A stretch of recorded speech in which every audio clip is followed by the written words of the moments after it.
Good morning.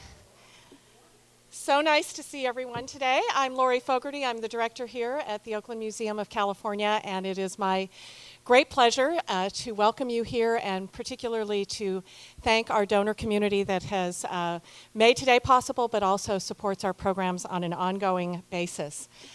You'll be hearing from our panelists, but I want to add my personal thanks, first of all, to Dana King, our trustee, who has helped organize today's conversation and is bringing her expertise and eloquence to the dialogue.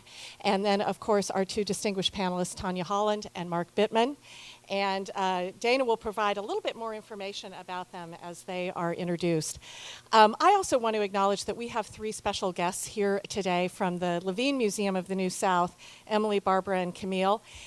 They are joining us. The Levine is an incredible museum about history and current issues in Charlotte, and they are joining us to do some staff training today. But we thought, what could be more appropriate than to be able to serve our guests from Charlotte gumbo? It worked out perfectly, and we even have the right weather to have a delicious meal. So our Leader Lunch is one of many programs that the museum does to really focus on current issues and topics in California and to bring forward some of the great thought leaders in our state. And what could be a more compelling and interesting and engaging topic for our state than food? And we think a lot about food at the museum in a lot of different ways because it's so connected to our natural environment, our history, our creative expression. There's so many strands that move through our thinking about the natural environment, about our cultural history. I'm looking at Louise Pupils back here, our senior curator of history, who's actually counting today as research for a major exhibition that we will be doing on food in a couple of years. But even now, we have a couple of projects in our galleries that feature interesting elements about food. If you haven't yet seen our Who is Oakland exhibition that opened a couple of weeks ago, Fabiana Rodriguez did a great project about kind of food and cultural fusion in her project that is called Food Migration. So if you haven't seen that, check that out. And then, completely different spectrum, our exhibition Bees, Tiny Insects, Big Impact, talks about and showcases for family audiences the importance of bees to food production. So food has a way of infusing a lot of the projects that we do. So I encourage you to come back and see these. And again, these are projects that are made possible by our donor forum and our supporters. On that front, I am very excited to announce that today an anonymous foundation is supporting any new gifts or any new memberships that are contributed today. So for those of you who are already part of the donor forum, we hope you'll consider making an additional gift. For those of you who are here visiting the museum for the first time or as part of this program, we hope you'll consider joining as a member or donor as well. I also want to encourage you to purchase signed copies of our speakers' books. Tanya's latest cookbook, Brown Sugar Kitchen, New Style Down-Home Recipes from Sweet West Oakland, includes recipes for the lunch that you'll be enjoying today. And Mark's new title, A Bone to Pick, The Good and Bad News About Food with Wisdom and Advice on Diets, Food Safety, GMOs, Farming, and More. So that really will be good research for our exhibition. Goes on sale tomorrow, but we are delighted to be pre-selling it for you today. So those will be outside on the table as you leave. So now a couple of little housekeeping items. Please be sure to turn off your cell phones. Today's program is being recorded.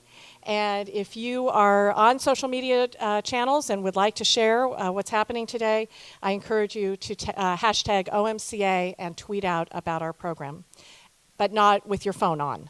So that's conflicting advice there, but hopefully you understand that. So now it's my great pleasure to welcome Dana and Tanya and Mark to the stage. Thank you very much. Wow, this is exciting.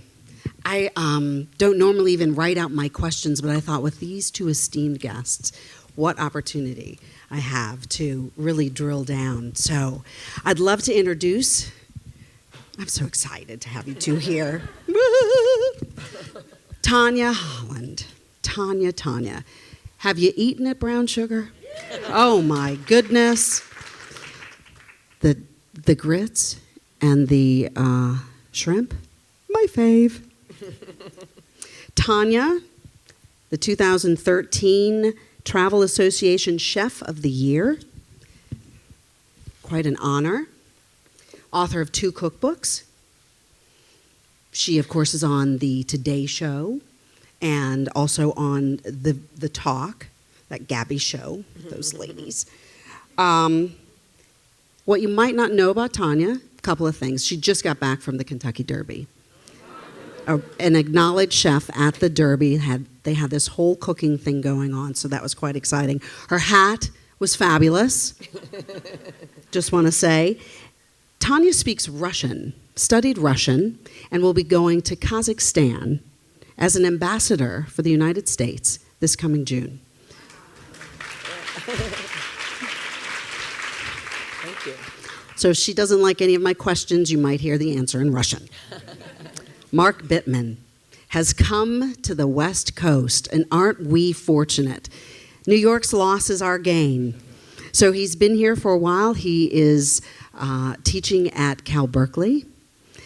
Mark is one of the country's most well-known and respected food writers. You can read about his work in the New York Times in the dining section and in op-eds. What you might not know about Mark is that he is a former community activist, like our president, and he is a former cab driver in New York City. So this man doesn't take any gruff, right? So I'll be very careful with my questioning today. We are going to take time out at the end to open up for your questions. I wanted to talk about as much as we possibly could today. So the topics of conversation that I have written out: Oakland's food awakening, recipe creation and cooking creativity, foodies and the groupie culture around food, the drought, farming and food availability, also known as food scarcity, and food is love. What gaps can food bridge? So let's start in with Oakland. We love to talk about ourselves, don't we? And this reawakening, this renaissance around food, it started with food. Where are we, Mark, on the charts? No. We're starting with Tanya here. Oh, all right. A gentleman always. Tanya, you're called a pioneer of reinvigorating West Oakland. Yeah, it's it happened a little accidentally, I must say. I mean, I fell in love with Oakland when I moved to the Bay Area. I moved to San Francisco. I was like, Then I lived in Alameda for a year. It was a nice place to write my first book, but it was pretty sleepy. Sorry for anyone who lives in those places. Then I came to Oakland. I was like, this is where I belong. And, just walking around town, I was working at a restaurant in Berkeley and have always wanted to open my own place, but didn't have the opportunities, and finally met some people who were interested in helping me along. And I just kept walking around Oakland, and where are the every person's restaurants? There were some special occasion restaurants, and then there were a lot of little, there's little ethnic community restaurant groups or diners, things like that. But I miss that sort of mid-level that, could be for anyone of any social and economic background. And so I moved to West Oakland, and I just found this little space and had no idea. I bought one waffle machine, just thought it'd be a novelty item on the menu. And started putting together, the concept that I felt like would embrace what the neighborhood represented to me, the African-American heritage, that's my heritage, so that whole cuisine came naturally to me, but also wanted to modernize it and contemporize it to attract a lot of the new people moving in. And since we have opened, I just can't believe what has happened in Oakland in the past, 5 to 10 years. The word has gotten out, and there's just so many great choices. Now we have so many options, I can't even keep up with them. But I think one of the reasons is because everyone was, just kind of doing it very authentically. A lot of the places that open, people have a direct connection. They're not cooking something that, they thought this was the trendy thing to do. It's something that they have personal connection to the cuisine. And I think that's why it works here. You've changed that area. Now there are other restaurants that are there. Did you see yourself as like a social leader as well? Not really. I've always been interested in entrepreneurship and the business part of the restaurant business. I more emulated the restaurateurs like Danny Meyer and Drew Nieperant and Michaela Larson in Boston rather than chefs per se. But I always knew the most successful restaurants were chef owner-operators, so I went that route, to get the credibility. Community and feeding people to welcome them into community has always been a big part of my background. It's what my parents did.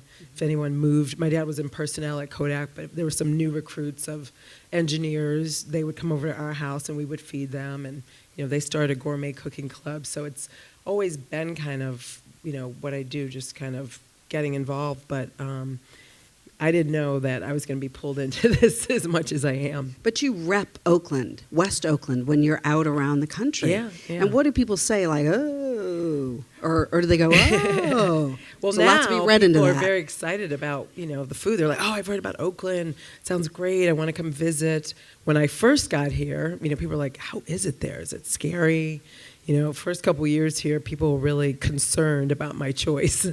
But then I explained like the geography that's just so different and the people and, the diversity and how integrated it is here and just how wonderful that is, even more so than Brooklyn, which is where I moved here from. Yeah. Okay, Mark. So where are we comparatively on the national and international scene? Tanya talks about the diversity that is represented in the cooking here as well as in the people. Well, I think Brooklyn's a good comparison, but I prefer Oakland myself. But Good answer. yeah, I thought you'd like that. When I got here, I got here 4 months ago. It was pretty funny because there's a guy who will remain nameless, but who has something to do with representing the East Bay, and he said to me something like, well, we know we don't have the food scene that San Francisco has. And I said, whoa, that is really not what you should be saying. Like, the East Bay is really great. So, it's certainly come into its own. I can see that. Oakland is the diversity and the level of integration is really cool and fun, and I've spent a bunch of time down here. But for me, mostly as a home cook, what's really great about the Bay Area is the ingredients. And to me, what's really been fun has been shopping and cooking. So that's sort of my focus, and that's what's been important to me, and that's what's been just amazing to me. Really happy about that. Do you see trends coming out of Oakland, food trends? Or where are we headed, food-wise? I think that the restaurant scene in the United States in general is just so on fire that any place with affordable real estate and energetic people is going to have good restaurants at this point. And the places that are at a disadvantage are places where rents are so high that you can't manage to spend any money on ingredients or labor. So that means I think, I see places like New York and San Francisco as being difficult places to do restaurants, and places like Oakland and Queens, even more than Brooklyn at this point, as being places where the opportunities lie, because there is real estate, it is affordable, and people without a lot of money can get in and get started and expend some energy. I mean, it's a bigger conversation in a way, but if you want to look at other interesting food scenes, you can look at places like Pittsburgh and Indianapolis and even Buffalo and obviously New Orleans. I mean, cities where real estate prices are low, so that people who are from those cities don't have to say, oh, to make my bones, I need to move to New York. It's no longer the case. You can do a good restaurant anywhere. So I was going to say, that's so true. Just coming from Louisville, which is why my voice is just a little strained calling after those horses. There was a great restaurant and food scene there, and there's really creative. I don't know if you've heard of Edward Lee. I think his Korean heritage, and he's bringing Southern and Korean food together, and it's amazing. And again, like you said, the real estate, it's all very accessible. And there was another restaurant we went to called The Holy Grail, and they were doing Southern food, but in this sort of old church with spires and vertical gardens, and just the creativity was really impressive. Sounds like there are no rules anymore. No. You know, that the scene used to be New York, San Francisco, LA, and now it's not. And the types of food that we're cooking, that we reach into. I mean, it's not Julia Child's kitchen anymore. It's not French cuisine, right? Do you have a favorite? Either of you? I don't. I mean, I think a lot of it depends on the talent and the vision and the palate of the chef. You can make food look really good, but if you can't make it taste really good, it doesn't matter what it is, and you have to be able to taste it yourself in order to know what you're putting out there is terrific. So that's anyone can learn how to chop, anyone can learn how to run a kitchen, but not everybody can learn how to make food taste really great. And that's, it doesn't have to do with ethnicity, it doesn't have to do with classics, it has to do with really some kind of either training or innate talent around palate. How did you start, Tanya? Well, when I was 5, my favorite toy was my miniature refrigerator, stove, and sink. It was in the garage because my mom didn't want me in the kitchen with her because I got in the way. But I was in the kitchen kind of hanging on, taking notes. And I think I mentioned they started a gourmet cooking club that ran for 20 years, always 6 couples, always 3 black and 3 white couples because that's as diverse as the neighborhood was. And they did soup to nuts every month, and so being an only child at the time, I would often tag along instead of them getting a babysitter. So I was exposed to all these different cuisines and just kind of registered and held on to it. And then when I got to college, none of my friends could cook. They were all ramen noodles, mac and cheese out of a box. So I started cooking, having dinner parties, maybe studying a little less, maybe. And then I started working in restaurants, waiting tables, and just kind of, I like the environment because it is sort of like, it's that business where anyone can work there and everybody's kind of welcome, and it's just, the land of misfit toys. But it was interesting because of that. And then moved to Manhattan, worked in the front of the house at a couple restaurants, opened Mesa Grill as a server, watched Bobby start to climb up the ladder, and I thought to myself, this punk can do it, I could do it. But he is. But I was, he was very encouraging. So then I went to cooking school in France and then worked around East Coast for 10 years till I saw the light, like Mark's seeing now, and came out here. And that's it, yeah. So you come from a professional family background. When you jumped out of the trajectory you were on, did your parents go, what? A little bit. I mean, I applied to all engineering schools. They wanted me to be an engineer because, they just thought that's where you start, and then get an MBA. This was sort of the professional direction they thought would be good for me. But I got to school, and I started enjoying my electives, such as Russian language, and I was getting A's in that. So I thought, well, that's what I better major in. My grandmothers were a little concerned because they knew just what hard work it would be, and because of that generation, everyone just kept moving forward to make opportunities. And why would you want to go to a kitchen when you could be like a professional? And education was very important and everything. But like I said, I always saw the business side of it as what I wanted to, where I saw the opportunities. And Mark, where does your passion come from for food? I also started cooking in college. I grew up in New York, and the food was extremely diverse, and it was really a different era, way more diverse than anywhere else in the country. I mean, and in large part that was because of the UN. I mean, we had food from everywhere in the world because the delegates needed to eat the food from where they came. So, and I ate that stuff, and then I moved to Massachusetts where there was no food, effectively. Still not very good. You got chowder. Yeah, the fish was good, but there was no good street food, there was no good restaurant food, and there was certainly no good food in the college I was going to. So I started cooking, and I continued and cooked for my friends, and then when I had a bunch of roommates, I cooked for them, and then I started writing about it, and one thing led to another. Mm-hmm. So, since most of the audience is female, it's always been a question that I've had. It's a male-dominated business, or is it not, in terms of cooking? And how did that happen? When women in the past have been relegated to the kitchen to cook for their families. I heard that. I heard that. It's changing. It's changed. And is that a fair question to ask? Is that the reality today? I looked through all of the chefs from the Kentucky Derby. Most of them were men. Who wants to go first? Well, chefs are still men. It's a sexist industry. I mean, Tanya can talk about this better than I can. Actually, food writing is a different story. More women write about food than men do. And that's been the case since I started. But if you're talking about the industry at large, yeah, male chefs run restaurants.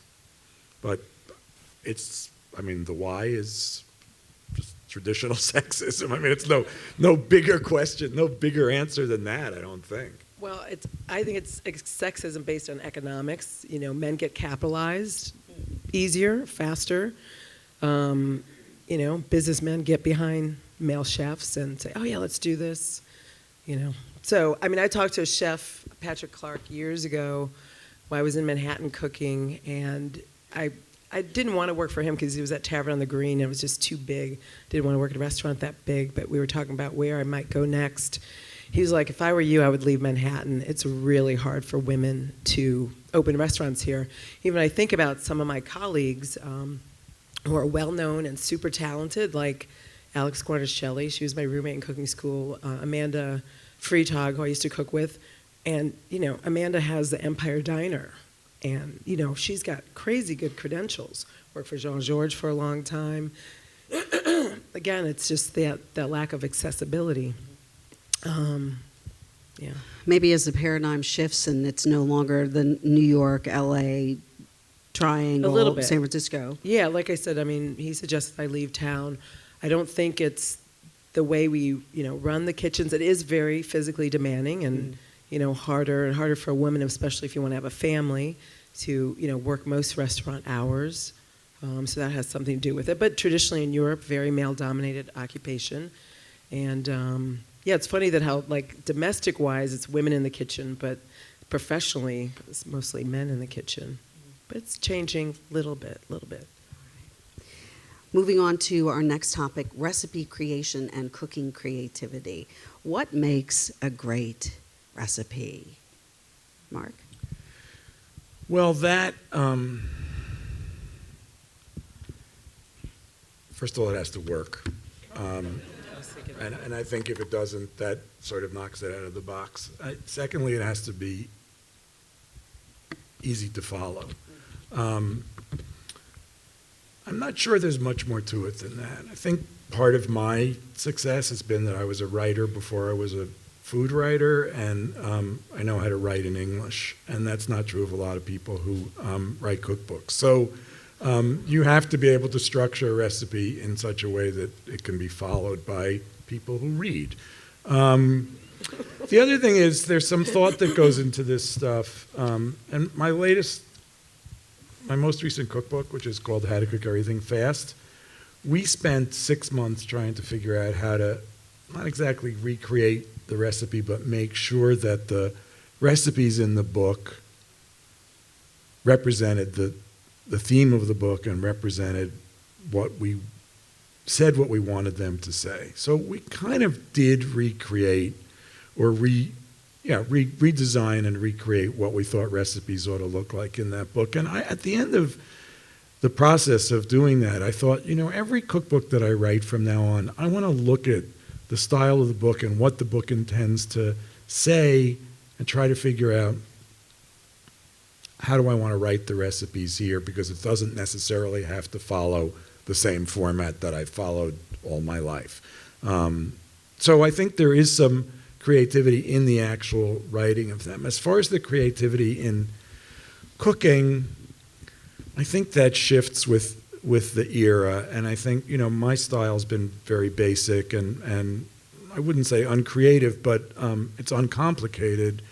And I think as the years have gone by, the things that I've done have been less and less chefy and more streamlined and more really geared toward home cooks and toward just taking ingredients and putting them together simply. Because bearing in mind that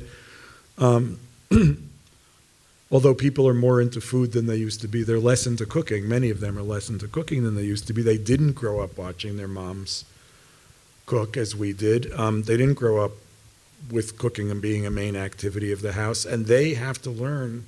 If they want to cook, they have to learn from scratch. So the idea is, it can be pretty simple. You take good ingredients, you combine them quickly and easily, and you make good food. And to me, those are the recipes that are really my goal. But, that's me. Not everybody is going to do exactly what I do. But for me, that's what matters. So what makes good recipes is good ingredients, ease of use, the recipe works, it's easy to follow. Is it fair to say that if you love food, that you can be a good cook? Anyone can learn. If you can read, you can cook. People are afraid of cooking, but 15-year-olds are afraid of driving, and by the time we're 20, most of us can drive pretty well. And it's just, the thing is that you need to drive to exist in the United States today. You don't need to cook to exist in the United States today. If you did, people could do it. There's no, being a great chef, being a really, really terrific, inspired cook, that's talent. Not everybody's going to have that. But just like anyone can drive, anyone can play tennis, anyone can learn how to swim, anyone can learn how to cook. It's not that big a deal. It just takes some practice and some time.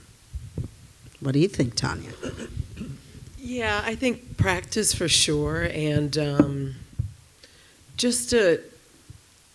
always tell people when I'm teaching cooking classes is that I'd look at the recipes as, if you look at it a little bit as an outline too, you might have some wiggle room, especially with savory things. People get really uptight, I find, around like, oh, what if it doesn't come out perfectly? It's okay. You can practice. You can do it again. Next time, maybe it'll come out better. But Julie always said you can eat your mistakes. that's true. Right. Exactly. There was a chef I worked for in France who used to say in French, il faut cacher le misère. So you can hide the misery. Like if you're doing a cake, you can just put the frosting if the cake broke. There's all sorts of ways to fix it. So I think, a lot of people can cook, but it takes a certain, coordination to be able to cook in a restaurant. I keep thinking of some of the cookbooks I have, and Mark, you talk about simplicity. We all know now the difference between Greek yogurt and regular yogurt, right? But salt. Let's just talk about salt for a minute. I wrote down, we have sea salt versus Himalayan versus gray salt versus flake versus shio salt, and then there's a host of salts I can't even pronounce. I mean, why? What happened to Morton's? No, I want you to do this one, yeah. It's called marketing. You can ignore all of that. So there's no difference in the salts. So many things to talk about. Let's not talk about that. Wow, I think I've hit a nerve. I just think that That's fine. no, there are ingredients that I open a cookbook and I go, where am I going to find that? Well, if you're looking at cookbooks that are calling for Himalayan sea salt, you got to get other cookbooks. Really? Okay. And it costs 3 times. I mean, I bought some Morton salt because I was going to dye something. You need salt for it. Why, I don't know. But 69 cents for 32 ounces of salt. Himalayan salt, 6 ounces, $11, or, somewhere in there. That's crazy. And yet people, I get no disagreement. So that's just simple marketing. Interesting. I always try to put the most accessible ingredients in my cookbook too. You want the average person to not have to feel like they have to go to a specialty store to shop before they cook. That's going to discourage them as well. I now have to tell this anecdote. I was at this dinner, I don't know, it was before Christmas, I guess in the fall in D.C., and I was sitting across from this woman who seemed like a perfectly normal person. And we were talking about cooking something, and she said to me, "What salt would you use with that?" That was the end of that conversation. Wow. I did not know. I did not know. All right, so let me ask you this, because I'm sure it happens to you every day. Like if you're a doctor, someone says, "Can you look at this?" So, organic or conventional? That's the question that the foodies ask. Should I spend for organic? Does it matter? Does it taste better? Is it more nutritious? Is it safer? I talk for 40 minutes at a time on this question, so I have to try to make it really fast. Because we don't have that kind of time. Right. It would help if I started, I suppose.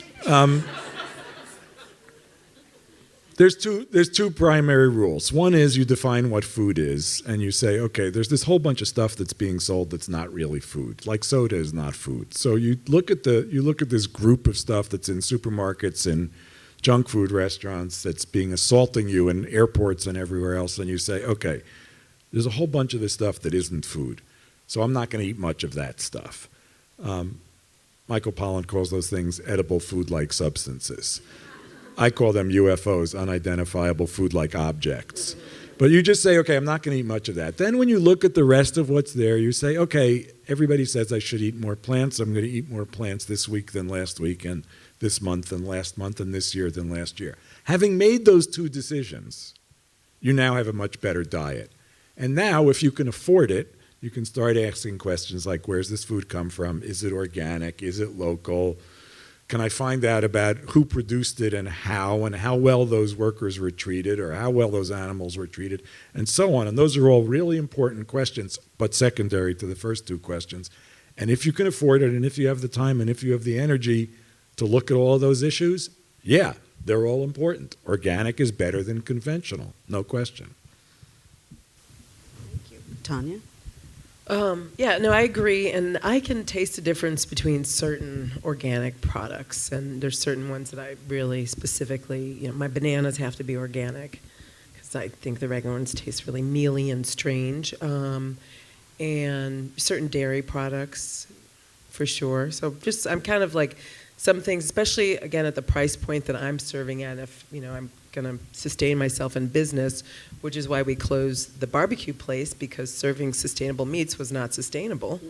It's great if you're just buying like a small amount for yourself at home, but in the restaurant, and we didn't have the volume to turn the product. And so, you just have to kind of, like Mark said, ask all these questions and take what you can afford to take, for the most part. I mean, if I can just, this is a really interesting topic, because how do you serve sustainable, really well-raised meats, legitimate, let's say, fish in restaurants, and maintain some kind of price point that doesn't exclude everybody except people who can spend $150 on a meal?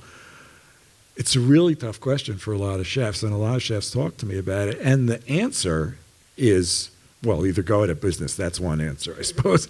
But the answer is really, people have to get used to smaller portions and eating other stuff. That meat can't be, especially in a barbecue place. Yeah.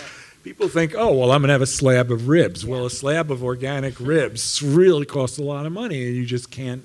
I mean, I hope I'm sounding sympathetic, because I'm trying to be totally sympathetic to this. You get it. But the answer is, no more 32-ounce steaks on a plate. You're going to get 4 ounces of meat, and that's going to be enough, because everything around it is going to be terrific also. Well, that's one of the ways we were able to stay in business a little bit longer, is we reduced our portions, because we realized that was the only solution. Raise the price a little bit, but reduce the portion some, and I don't know.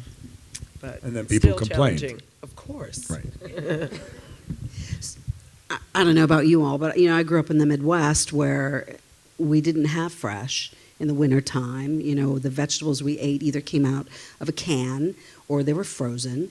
And while we sat down at the dinner every night at the same time, it wasn't, the concern about the meal wasn't about where it came from and how it was grown. And it seems that there's a question in here about this being a first world nation issue when starvation is so prevalent elsewhere, and we're worried about, and rightly so, we should all be worried about what we ingest. but we have the luxury to worry about that.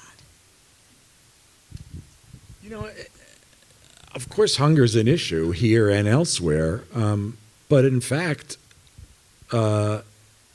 we have to worry more about what we eat than much of the world, because much of the world still lives on a subsistence level and knows what the quality of the food they're raising is, because they're farmers. And, 70% of the world's food is still raised traditionally. 70% of the world's food is raised using 30% of the world's agricultural resources. That means people are farming.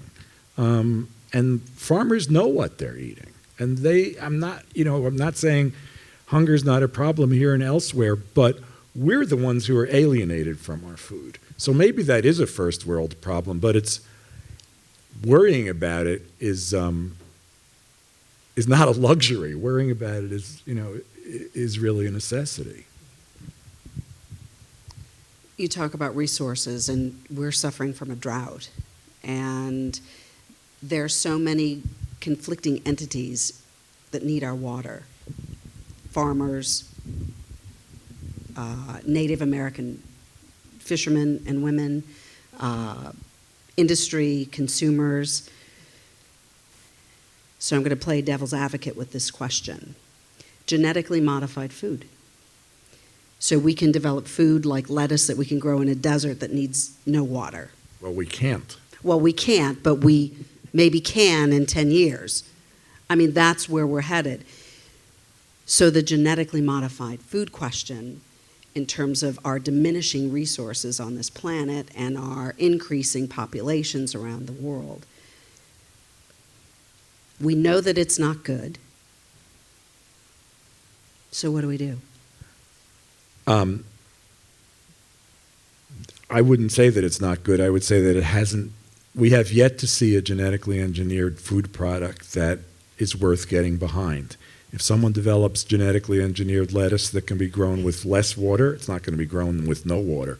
That'll be a really cool thing. What has been developed is products that have increased the use of herbicides, and that maybe even those herbicides are cancer causing. So if you're just developing something that will increase yields, maybe at the expense of increasing the use of chemicals, definitely, then you're not really serving the public. You're serving the people who've created this. You're serving Monsanto and other corporations who are profiting from this. Maybe you're making life a little easier for some farmers. There's nothing wrong with the technology. It just hasn't been used right so far. The second someone does genetic engineering that makes a product that really does some good, drought-tolerant lettuce would be one thing. I'm behind it. They just introduced an apple, a genetically engineered apple that won't brown when you cut it. I mean, to me, this is not that big an issue because I don't sit around worrying about whether my apples are browning when I cut them, but okay, if that's an issue for you, here's a product that's okay. I don't have a problem with that. You're not opposed to genetically modified food. That's a no. I'm not opposed to genetically modified food. In principle, I'm opposed to the way it's been used so far. Yeah. I mean, it's like saying, are you opposed to nuclear energy? Well, if you can make it work, I'm not opposed to it, but we haven't made it work. So in theory, it's not a bad technology. It's just that it hasn't been used to benefit people yet. Your thoughts, Tanya? I don't really have any thoughts more than that on it. I think Mark probably has a lot more experience discussing it than me. But I've been impressed with some of these little systems that there was something I went to the Google campus, this container that had this horizontal water system. It was growing lettuce vertically or not horizontal. It was all vertical growth, and they were going to take these containers around different parts of the world where people don't have access to the right land or water to grow, and I don't know, something like that seems like better solution to me. Mm-hmm. So maybe it was using the rainwater as well. So before genetically modified food is an answer to our climate change issues, maybe we think about how we grow food, where it's grown, and where it goes. There are a lot of non-tech solutions to the problems facing us now. I'm not saying that technology is the enemy. I'm saying that let's look at how to fix things, and we fix them using tech solutions or traditional solutions, whatever works. There shouldn't be a prejudice against either. To think that tech is going to be our savior, I think, is a mistake. To ignore tech is also a mistake. To think that traditional methods are too old-fashioned or too primitive or only associated with peasants is a mistake also. A lot of traditional methods work. I mean, if you read Wendell Berry, if you talk to real farmers, you have to have a sense of place. You have to understand what's meant to be grown in the place that you're growing in. If you've lived in France, you know, the whole discussion of terroir is a really important part of farming. We have lost the connection to how to grow real food because we're doing mechanized chemical agriculture through so much of this country. Because the drought is the news around the drought is so prevalent, a lot of people are now going after specific foods that are grown here, almonds, broccoli, and the amount of water that is necessary to grow such food items.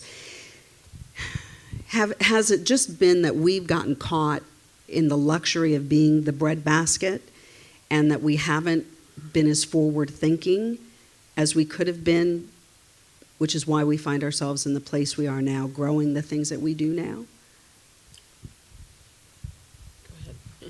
I would say, I mean, that's very well put. And I would say it's profitable and makes sense to raise, for example, cattle in the state of California as long as water is cheap. Once water is not cheap, it doesn't make sense for California to be the #1 dairy state in the country. It makes sense for Wisconsin to be the #1 dairy state in the country, as it was. So I think these things need to be rethought. And honestly, for those of you who did not read my colleague Tim Egan's piece on water in the Times yesterday, it's worth reading, but or mine from a couple of weeks ago maybe. But there's no easy answer. If there's a market solution, I guess we'll find out what it is. If there's a regulatory solution, I guess we'll find out what it is. I think the odd thing is I'm barely a Californian, but what the hell, have a pretty decent governor and a fairly smart administration. So I think that there's going to be action on this. I think we're going to see changes. But as you all who live here know, water is very, very controversial. It's very, very hard to make changes around water policy. But whether they happen from market forces or whether they happen from regulation or most likely a combination of the two, it's going to change. It's not going to make sense to raise dairy here. It's not going to make sense to spend so much water on alfalfa that then gets shipped to China. It makes sense to grow almonds in a lot of the state, but there's also parts of the state where almonds are being planted where it doesn't make sense to grow them, and that's going to sort itself out. And I actually think it'll sort itself out before there's a real crisis. We're not looking at a crisis now. It's not true that no one is. 95% of the people in the state of California are still getting decent water coming out of their faucets, and that's, when that stops happening, it's a crisis. Tanya, you talked about the sustainability issue and the price around food items. Is this becoming more and more a conscious consideration in how you put together a menu or what type of restaurant you not only think about having or even visiting? Yeah, definitely one that I think of having because, the whole idea is to, be able to sustain my livelihood, my employees, and everything, and also to charge where people would still want to come and pay for the food. So the only way I can do it, scaling is definitely helpful. So having a larger restaurant or having multiple restaurants that I can, afford to get better product in bulk, and that's really, but I'm constantly thinking of ways, we can do that. To stay alive, I get it. Mark brought up the fact that being in an affordable community allows for restaurant growth. And we just passed a measure here in Oakland in November that increased the minimum wage and went from 9 to 12 and a quarter. And some restaurants are closing, some are putting the price on, they're adding it to the cost of food items. And I'm just wondering, Tanya, your thoughts on how to continue to move forward. Yeah, again, if the volume increase would help a lot. You know, if you have more seats, then you have more margins to work with. But we raised our prices about 25%, which is really hard, the type of concept I have. You know, you can only charge so much for scrambled eggs or a waffle. So some things we were able to increase, but some, you know, not so much. It was just a hard jump to go from, you know, $9 an hour to $12.25 in a few months. But yeah, constantly reworking the math. That's what you have to do. We have 5 minutes until the end? Till questions, okay. All right. Wanted to talk about policy. Even without my glasses. We were in the green room discussing CNRA, which is the Child Nutrition Reauthorization Act, which is up for a vote, basically.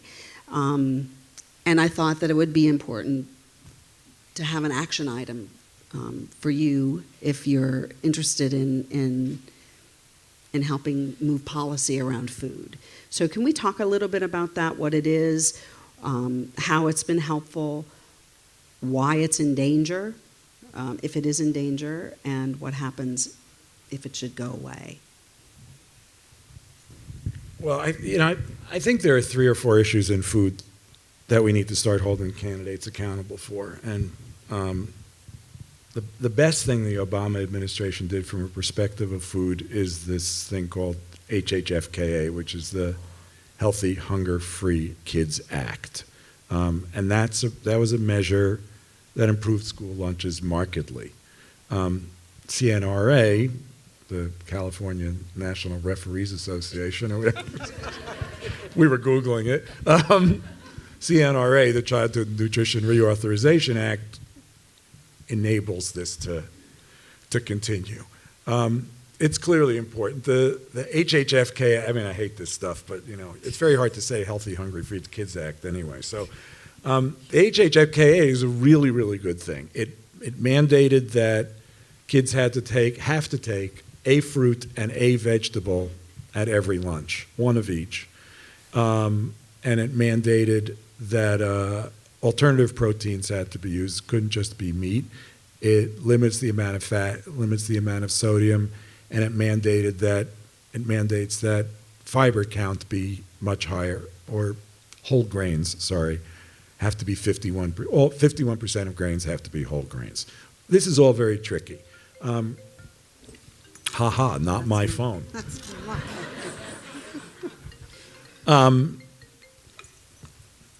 I would say, beyond getting into the nitty-gritty of this, that it's time to start saying to candidates for Congress, for local elections, senators, and even to some extent those of us who have access to presidents, it's time to say, I need to know where you stand on school lunch programs. I need to know where you stand on antibiotics in our food supply. I need to know where you stand on raising animals as if they were widgets.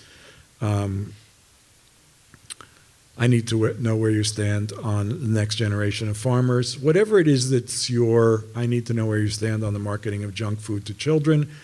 Whatever the issues you care about, I think it's time that candidates said, here's what I think about these things, and that we use the power of the vote to make sure that we're electing people who will take the right stands on food issues. We have not done that. And food has not been as important as it is to us, the 3 of us sitting here, and those of you who came out to hear this, and most of your friends, I'm sure, as important as it is to us. We have not succeeded in elevating food to a level that politicians care about. And that's really the important thing. It's not any single issue CNRA, antibiotics in the food supply, labor. These are all important issues. The question is, can we get politicians to care about them? Can we make politicians understand that if they don't take the right positions on these things, we're not going to vote for them? That's the bottom line on this stuff, I think. Well, we just did that. I was part of a summit called the No Kid Hungry Summit in D.C. that Share Our Strength is behind, and they invited, I don't know, there must have been like 50 of us chefs, and they spent a day with us kind of teaching us fundraising efforts. I don't know if you guys know about the events, Taste of the Nation. They just had the one in San Francisco a couple weeks ago.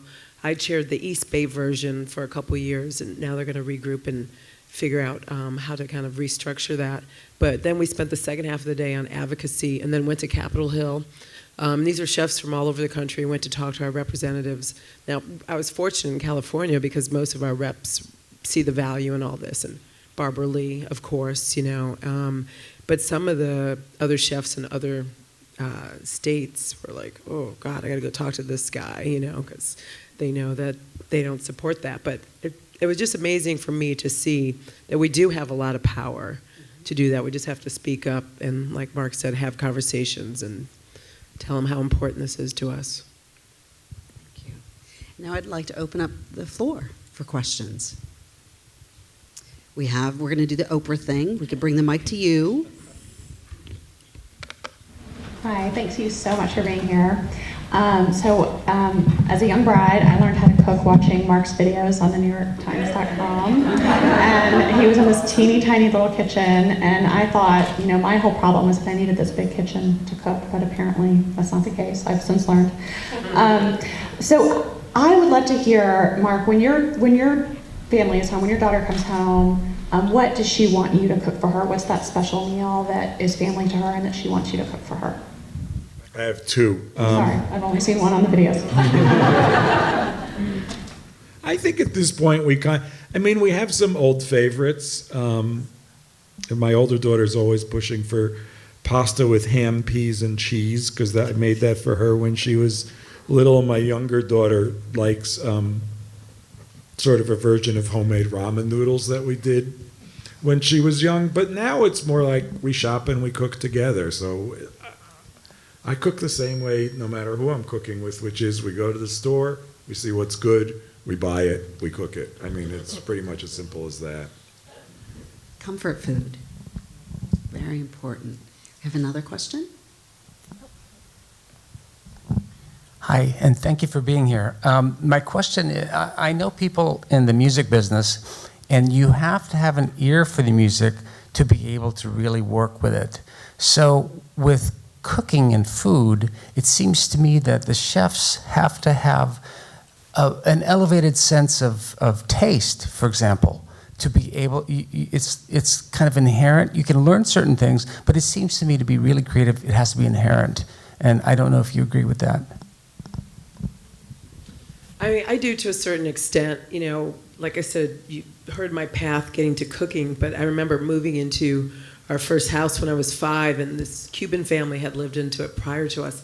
I was like, Mom, what is that smell? It was cilantro and cumin, and I'd never smelled it before, but she's like, don't worry, you know, eventually it'll smell like our house, and it's good. And then who would know that eventually I would really love those scents, but it made me realize that I guess I was very sensitive to that at an early age. So I think you have to, as I tell people who work for me, you have to use all senses when you cook, you know, and I just think you have to be someone who's really aware of so much that's going on, because you got to be able to smell it when it's bad, when it's burnt, when it's sour, and I guess I guess everybody doesn't have that, but I don't know. Well, you definitely do. Thanks.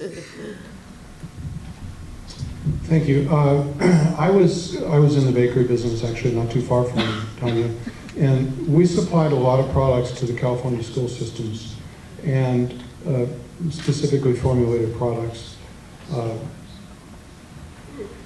question has to do with economics, and you all touched on the child nutrition issues. We frequently found that what the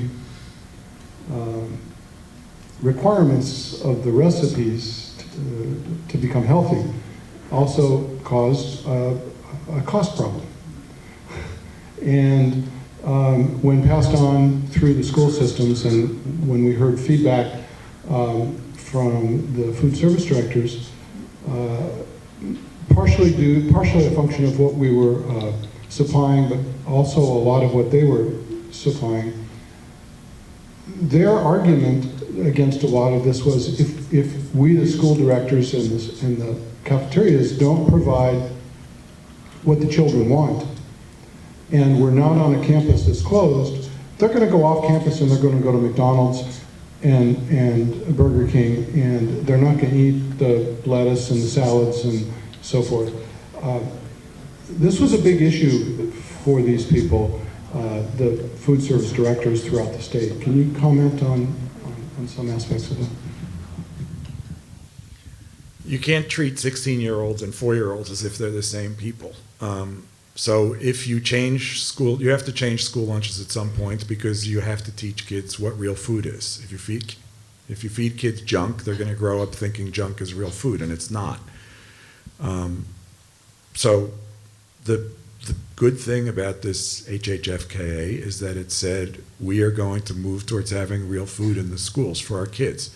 16-year-old kids who have been eating tater tots, tacos, bad pizza, burgers, fries, etc. for their whole lives in school are going to say, this isn't the lunch I'm used to, I'm rejecting it.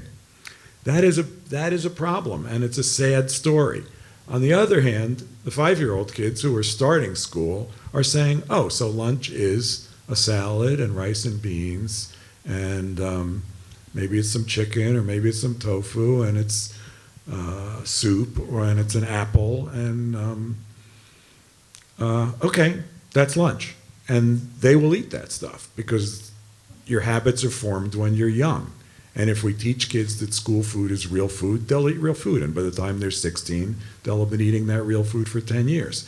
The kids who are 16 who've been eating junk are going to have the same problem that many of us adults have, which is that we grew up eating junky food, and now we have to change our habits. And everybody in this room knows how hard it is to change your habits. So it's unfortunate for the older kids, and it's unfortunate for the food service people in schools who have to grapple with this, but it is the way that it's going to have to be. You can't just keep feeding kids junk because you always have been feeding kids junk.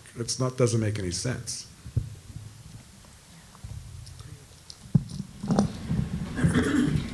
I'm going to change the conversation just a little bit away from what's good for you to what you like. And I wanted to ask, what is your favorite ingredient? But that's probably not fair because there are lots of favorite ingredients. But what's the most versatile spice, Mark? And what's the most versatile ingredient, Tanya, that you enjoy using that I should put in my refrigerator? Well, I don't know if you want unusual stuff or not, but I can't live without garlic. I can't live without lemons. I can't live without olive oil. You don't have to make choices. If you're asking what the most unusual one is, or the thing that I didn't know about, say 10 years ago that I know about now, that might be smoked paprika, pimenton, which is something that is now widely available and is really terrific. But you don't have to make questions like that are tough because you could have it all. Someone would say to me, what are the 5 things I would have in my pantry? And I say, that's like saying, which 5 minutes should I sleep every night? No. You should have 150 ingredients in your pantry, and they should all be interesting to you. I always say sweet potatoes or yams, and I swear I'm going to write that book one day, 350 ways to use sweet potatoes or yams. Okay, sounds good. I just like them, and I like them sweet or savory, and I'm always trying to think of a different way to use them. Just did at the Taste of the Derby a sweet potato pancake with brown sugar and bourbon cured salmon, creme fraiche and trout roe. So that was a very sweet and salty combination. We'll do that next time. Are you guys hungry? I think we have a question. Do we have time for one more question?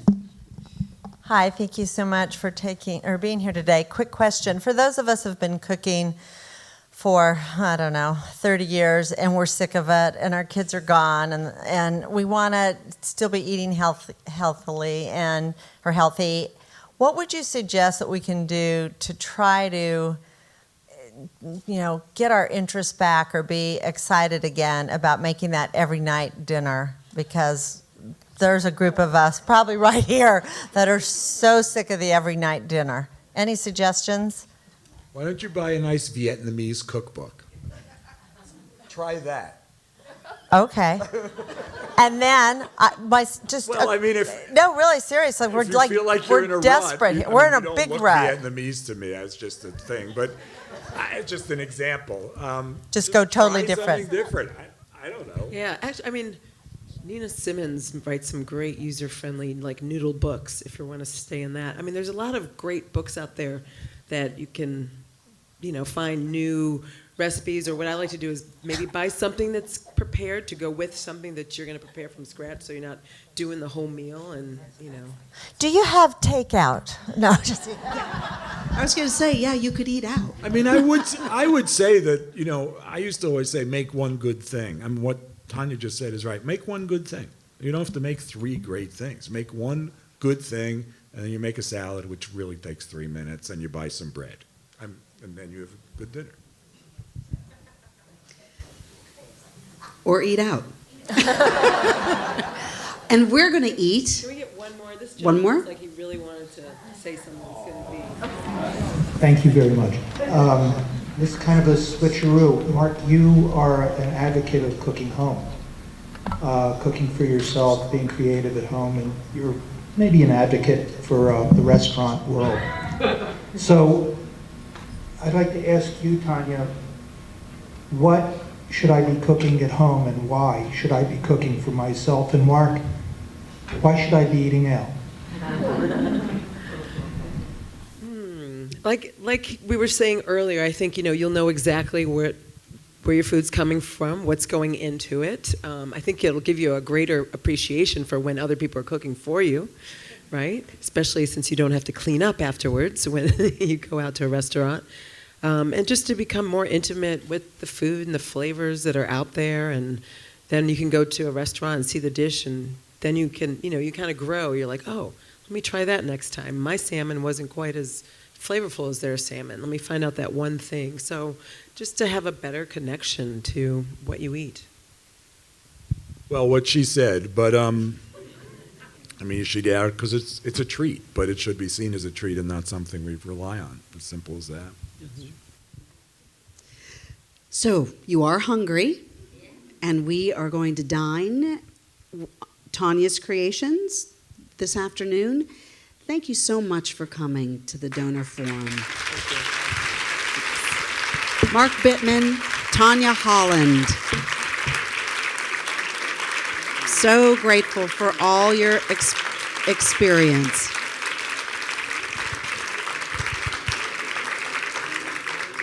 So we will head up to the cafe, and there are recipe books so that you can start the new round of cooking in your kitchen, and Mark's book as well. Thank you so much.